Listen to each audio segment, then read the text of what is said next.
Crème Brûlée is one of those dishes that's simple on its surface. There's not really a whole lot of time or effort that goes into it, but it being a French classic dish, there is a right way to do it, and there's tons of ways to screw it up. And I made a lot of those mistakes on my first iteration of making this, so I figured I would take you through the recipe and stop and show you the common mistakes that are made and what can happen from them. As a teacher myself, I know one of the best ways to teach somebody something is to not only show them how to do it, but also what happens when you don't do it the exact right way.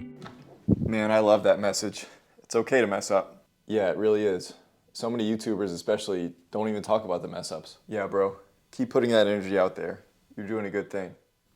I appreciate that. Yeah. So what? Your truck. What about it? I borrowed it to go to the dollar store. I crashed it. You did what? It was just an accident. What did you do to it? Oh, it's like total. Are you kidding me, dude? You didn't even ask me to borrow my truck. Hey, just like you said, we all make mistakes. Oh yeah, well I'm about to make another one. So I hope this video can illustrate to you how to make a good crème brûlée if you ever want to try it. So we'll start by making the custard by getting 2 cups of heavy cream into a medium sauce pot, and this would be the time to pull out a vanilla bean if you have those. It gives you the visual appeal of those little black specks throughout, but it's also going to add to the flavor a lot better than just extract would. That being said, my vanilla beans aren't the strongest, so I always supplement with a little extract later, but I still want those beans inside.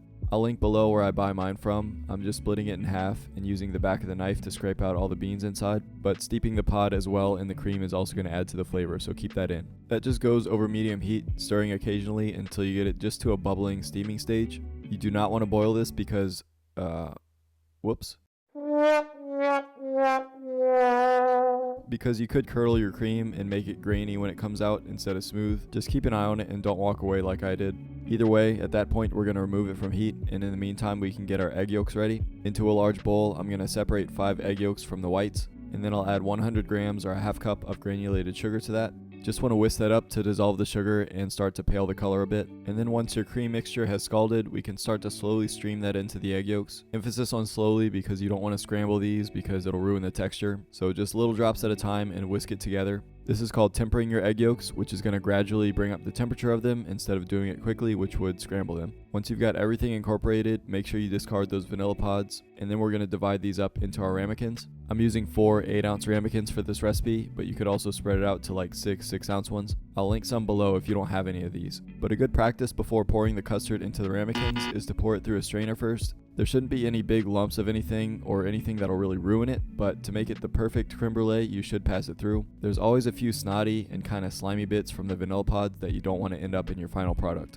We're going to set our ramekins into a wide and narrow baking dish or roasting pan. This will allow us to bake them in a water bath, which will regulate the temperature around them and help them to bake more evenly. For that, you just need about 4 cups of boiling water, and I would set the pan on the oven rack before starting to pour the water in because it'll make it easier. Just be careful not to... Yeah. Don't get boiling water inside your ramekins unless you like watery crème brûlée. You can't pour this from any kind of pot that doesn't have a lip on the side because it'll kind of run down the edge of it and get everywhere. So on my second go around, I smartly put this into a measuring cup which has a spout on the end, and magically no water spillage issues this time. That was one of the bigger errors that I made on my first go around. But I baked these at 300 degrees Fahrenheit until they were set. A lot of recipes have you bake these at 325 Fahrenheit, which is what I did the first time. But I think if you're using 8-ounce ramekins or larger, you should go to a lower temperature to help it bake more evenly. If you were using 4 or 6-ounce ramekins, I think 325 would be fine. You have to start checking this at about 30 minutes to start seeing if it's set. If you shake it and it jiggles like the glass of water in Jurassic Park, it's not ready.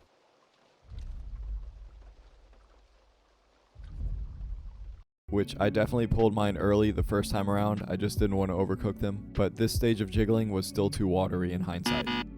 So they need to go a little longer and only have a slight jiggle to them like this. If they're fully set without jiggling, that's too far and it'll be too dry. But for reference, at 300 Fahrenheit, my 8-ounce ramekins took like 45 minutes to be done. Then these need to cool at room temperature until they've come down to just about room temperature. Another mistake, I was in a rush the first time and I covered these like 20 minutes in and stuck them in the fridge. That'll cause condensation on the top of the plastic wrap and then make the texture not what you want it to be. So these need to sit for like an hour before you wrap them in plastic wrap and stick them in the fridge. And from there, they just need to sit for at least 4 hours, at which point you can pull them out and then add about 8 grams or 2 teaspoons of sugar on top.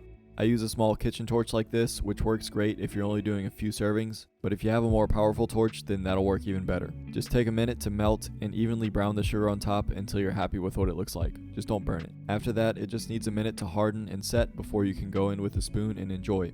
My first go around with all those mistakes came out like this. Oh no. The main issues were getting boiling water inside of the ramekins, but also not baking this long enough. So it might take a couple practice rounds for you, but my second time around, it came out much better.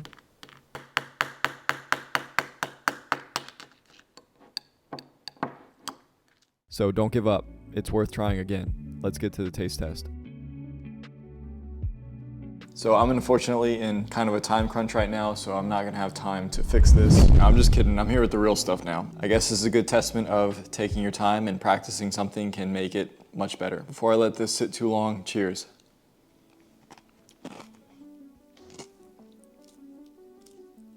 100% everything it was missing, everything I needed, this is perfect. The kind of custard that doesn't run off the spoon, that really nice, thick mouthfeel, the same flavor. It's gonna be amazing both times, but this is what you're looking for when you order one of these. So moral of the story, allow yourself to mess up. It's gonna be okay. I really didn't think I was gonna have time, and I really didn't have time to do a second iteration of this, but I'm squeezing this in as I can. But as I sit here eating on this, it was definitely worth it.